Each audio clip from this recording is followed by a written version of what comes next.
Lord, let the words of my mouth and the meditations of all our hearts be pleasing and acceptable to you always. Amen. Please be comfortable. Today, we've heard powerful stories of a dedicated father, an unnamed woman, and an unnamed girl. And we've heard about Jesus' mission to those individuals and to the world. The stories are interwoven, as is Mark's way, to let us know there are important truths behind the events.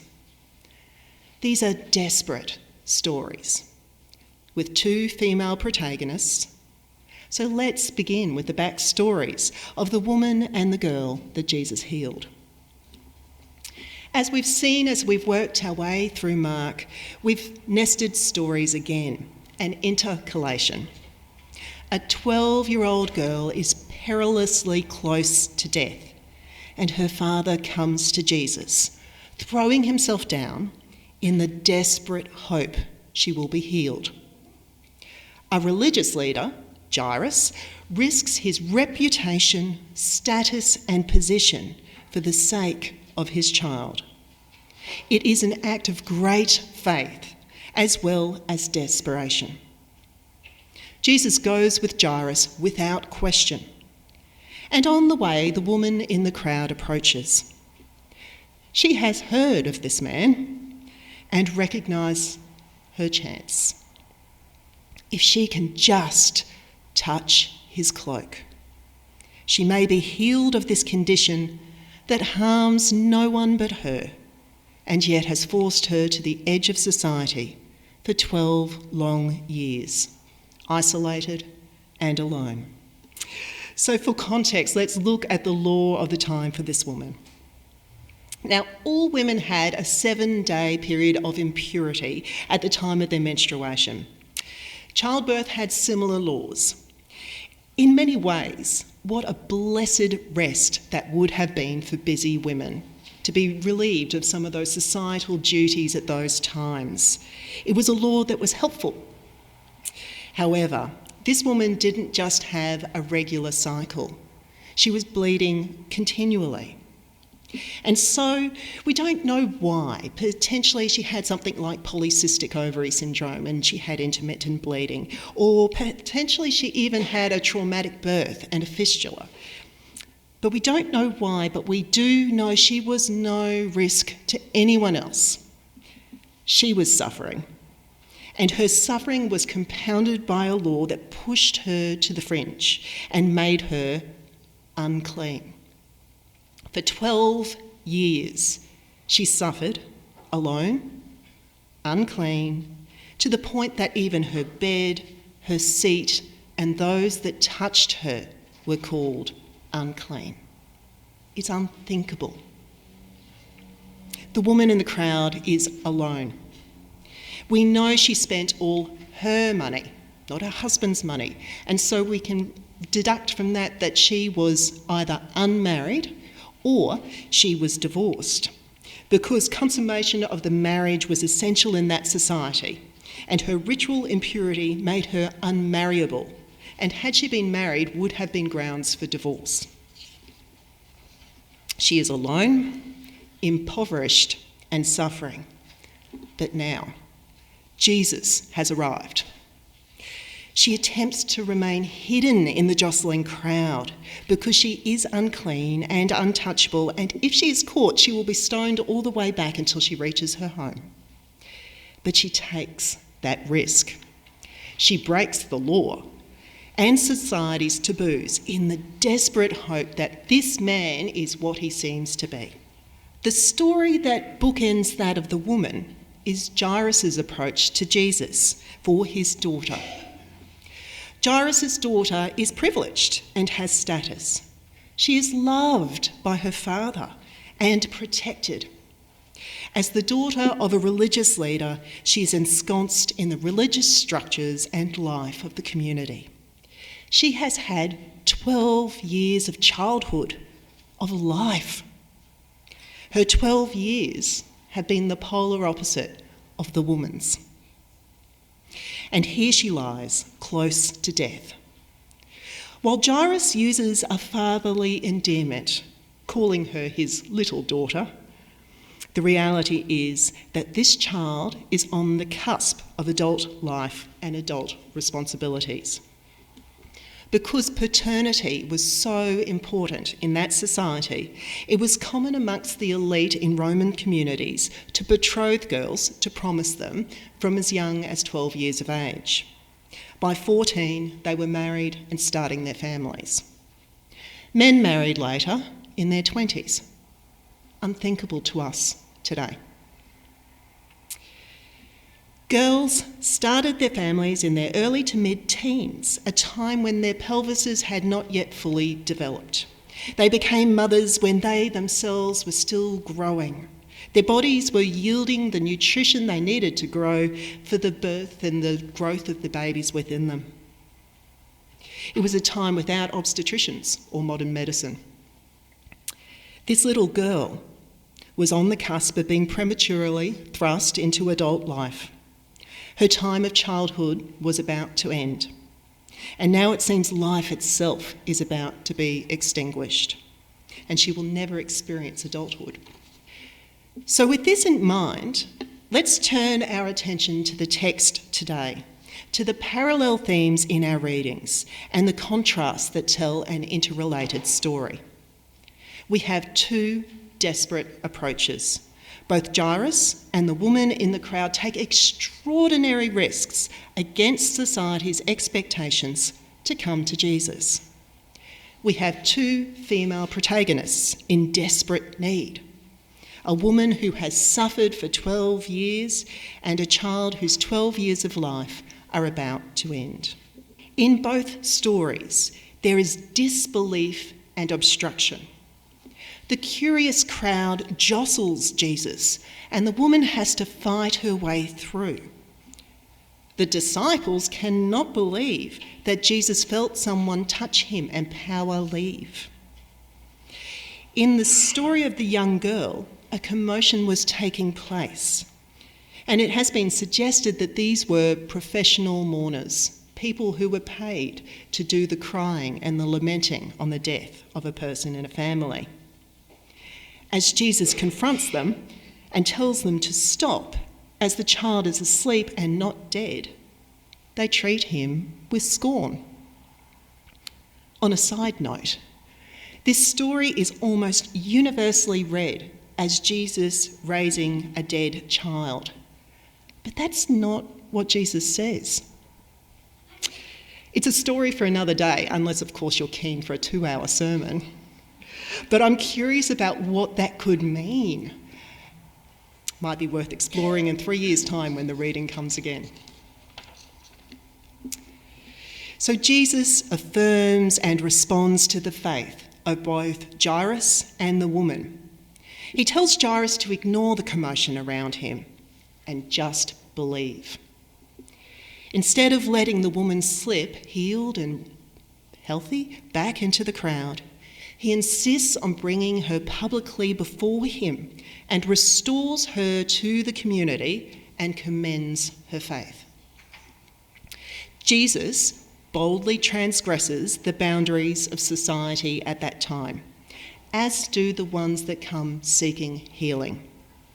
Jairus defies the expectations of the religious leadership to which he belongs to come to Jesus, and Jesus responds by reaching out and touching a child who has been declared dead, who would be unclean in that same society. The woman defies the law by plunging into the crowd, knowing that every person she bumps on the way becomes ritually unclean until evening. And she reached out to touch Jesus himself. And Jesus responded not by shaming her for these actions, but by restoring her publicly. Rather than contamination passing, love and life pass. And finally, importantly, Jesus gives to each of them a new name. The woman in the crowd was no longer anonymous, shunned, or isolated. Jesus called her daughter. family, beloved. And the child that was raised from death or near death, Jesus looked upon her, took her by the hand and called her Talitha, little girl. Not young woman, little girl. Jesus affirms her childhood and her need for parental protection. As is typical for Mark, this story of Jesus' impact on individuals tells us about Jesus as the Son of God. In the bigger picture, the theme of 12 should draw our attention to the 12 tribes of Israel. The woman and the girl reflect the suffering nation, as well as a nation that is full of life but at risk. And Jesus gives to both more than they could hope for. Not just healing, but restoration and a future. That Jesus looked upon these women and saw them should speak to us also. Jesus didn't just heal. He looked upon each and declared them loved. The lonely woman became a daughter, and Jesus gave his own endearment and parental protection by calling the child a little girl. This woman and girl were more to Jesus than the society would allow. He healed them and also lifted them into his own family, into God's family. They were seen, they were restored, and they were given the opportunity for a full life.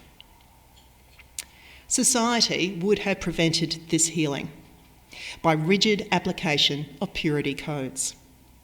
But Jesus demonstrated that he had authority over the law itself, that the boundary between the community and the fringe was not God's, and that it was right that it should be transgressed. Jesus reached past that boundary and commended those who broke through it to come to him. Jesus walked past the scorn of those that would hold a child in death and restored life to the one that physicians made worse. There are so many important themes in this gospel reading today. We could do a series on it. We could talk about women's place in societies. We could talk about the expectation and the pressures on children today. We could talk about the taboo of women's reproductive health, of faith in desperate times. But application-wise today, I couldn't look past a desperate, loving father, a shunned woman, and an ill little girl in front of all of us. A daughter, a loving father, two little girls deprived of a childhood, a family in limbo, living in isolation and suffering. Priya, the mother, escaped Sri Lanka and endured an anxious 12 years in India, a country that hasn't signed the Convention for Refugees from the UN. And then she made her way here to Australia in hope of safety. Nardis spent as much time out of Sri Lanka as he could on guest working visas in Qatar and made his way to Australia. They travelled here legally by boat, Nardis in 2012 and Priya in 2013, and they legally applied for refuge. And while the process of applying for a permanent visa progressed, they met one another here. They married. They had children. They built a life. In Biloela, of all places. They worked. They paid taxes. They had children, a daughter, a loving father, and two little girls. In the meantime, the political landscape has changed, here and in Sri Lanka. In the time that has passed, our government has now assessed that Sri Lanka is no longer targeting the Tamil group to which Priya and Nardis were linked, and so considers it safe for them to return. But Priya has not lived in Sri Lanka for 20 years, and Nardis has not permanently resided there since 2004.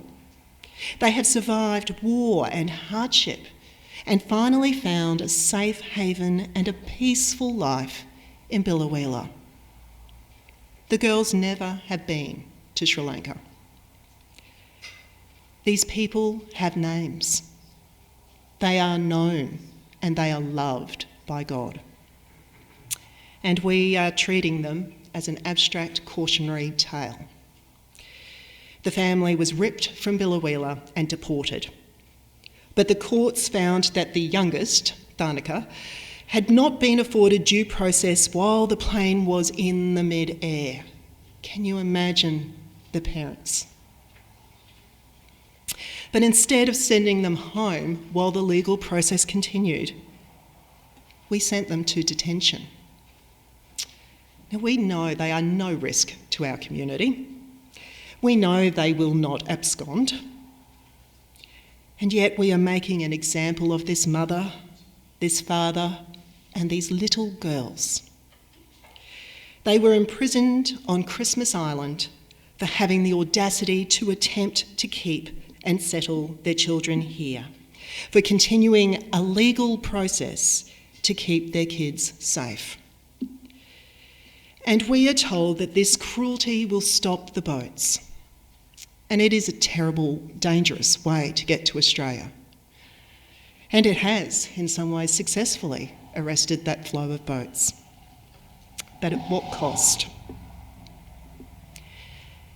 Jesus sees this daughter, this loving father, and these little girls. This family reached out to the fringe of our country's cloak, expecting healing and compassion. They settled into a community and contributed to that community's life. But instead of peace, they have been torn from their friends, their employment and their home. And as we read from Mark today, we uphold the boldness of a woman that exhausted every resource to become ritually clean. We uphold the woman that in desperation slipped into the crowd illegally in the hope that if she could just grasp Jesus' cloak, she would be restored to her community and get her life back.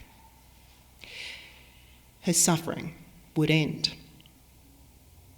Today, we see Jesus ignore the commotion outside the home of a little lost girl, to reach past the taboos of society, take her by the hands and return her to her family. The woman in the crowd, the little girl, and Jairus, the loving father. Faced with these little girls, this woman and her husband, what would Jesus do? In the name of the creating, redeeming and sustaining God, Amen.